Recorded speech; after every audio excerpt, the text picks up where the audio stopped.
Hello and welcome to my channel. I want to thank you for stopping in.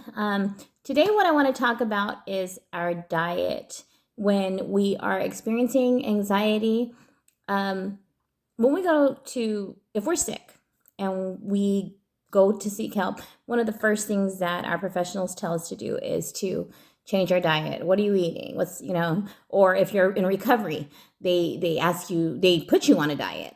And so the same thing applies to your brain. When your brain is not well, you got to change some of your eating habits. The good thing is it's only temporary. So I want to talk about some of those foods that we want to avoid when we are in recovery from anxiety and panic attacks. So I'll be sitting for this. The reason why I'm sitting is because my board is a little short. So, all right. So here we go. Some of the things that you want to avoid are anything that's going to spike your adrenaline. For example, number one thing we all like to have as adults in the morning is coffee. Unfortunately, we're going to have to eliminate that. So let's start with coffee. Oops, the camera turned on me.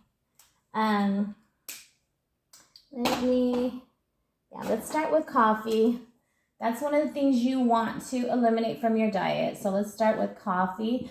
Guys, eliminating these foods, though, remember, they're only temporary. Just like when you're in recovery, you have to go on a diet, but it's only temporary. You can gradually start to put these things back into your diet. Coffee, because it spikes your adrenals, obviously, for obvious reasons. That's why you don't want to drink coffee. Energy drinks. Let's see, energy drinks.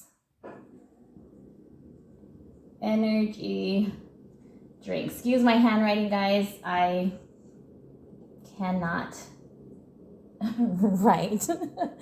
Energy drinks. Anything, lots of sugars. Like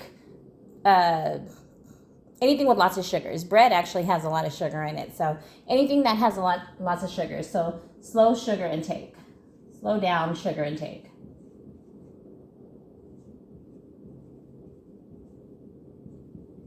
Okay. Anything that has any artificial sweeteners. So, artificial, if I spelled that right, artificial sweeteners.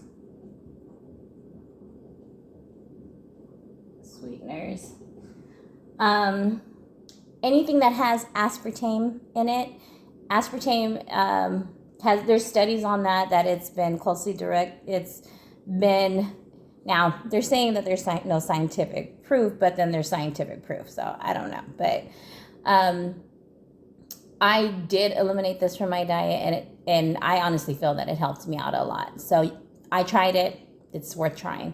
Anything with aspartame in it. You can research the reasons why, but from what I researched, aspartame it blocks off certain things and which help ignite anxiety. So let me see. Aspartame. I think that's how you spell it. Aspartame or aspartame. Any prepackaged foods, like any condiments, like ketchup. I found that ketchup was actually spiking my anxiety. You know, because I journaled when I was going through it. So when I would change something that I ate in my diet, to canned tomatoes. So I'm gonna list these things. It might have been specific to me, but I noticed these things. So if you notice that you ate some of these things and you notice that your anxiety was spiked that day, you were doing okay, and then all of a sudden your anxiety was spiked that day, and your diet changed, maybe you might have ate some of these things. So I think it's worth listing. So I will say prepackaged foods. Packaged foods like condiments.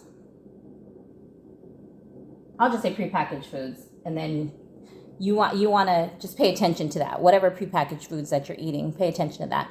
Specifically, I would say condiments, because I noticed it was ketchup, and also canned tomatoes. Canned tomatoes or any prepackaged canned tomato sauces and things of that nature. Now, the reason why we want to slow down all these things is because they all spike your adrenaline. And when they spike your adrenaline, it's telling your brain, danger, something's wrong. And so then your flight or fight system kicks in. And those of us with anxiety, we freak out. So change your diet, guys. Anything that can spike your adrenaline, you want to eliminate those things from your diet to give your mind and your body enough time to relax. Okay?